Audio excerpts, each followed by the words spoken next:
Anjali Arora TikTok star काचा बादाम गीतरू तांको मिलिथिला एक नुआ परिचय। तांकर वीडियो एते मात्रा रे वायरल हो जाइथिला जे तांको सारा भारतर लोक क्षणिकरे जानि दैथिले। किंतु एबे से काचा बादाम गर्ल चर्चा रे अछंती। एबे से बेस खुशी थिबा जणा पड़िछि।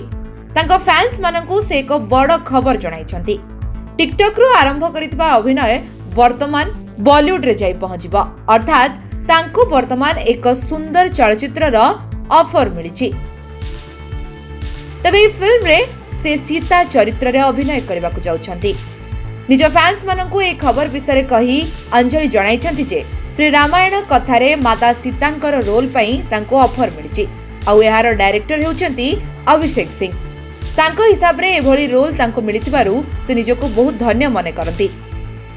से निजर एक इंटरव्यू रे मध्ये कहिसंती जे मेकर्स निहाती तांको भितरे एभली किछि जिंस देखिथिबे जेउथि पई माता सीतांको भली उत्तम चरित्र तांको दैछंती। तबे आमे कहि रखुछु जे अंजलि सबु बेले ट्रोलर्स को टार्गेट रे थांती। ट्रोलिंग को नै से आहुरी मध्ये कहिसंती जे मु लोकंको भावना को केबे भी बदलाई परिबिनी। जने एक्टर भाबे मते जहा भी करबाकू मिलिबो मु करबी, आ ताहा पुनी हृदय रु करबी।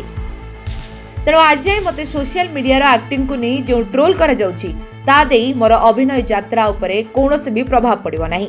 तबे जदि मु सिनेमा करूछि एहा संपूर्ण रूपे मो अभिनय उपरे पर्यवेसित रहिबो।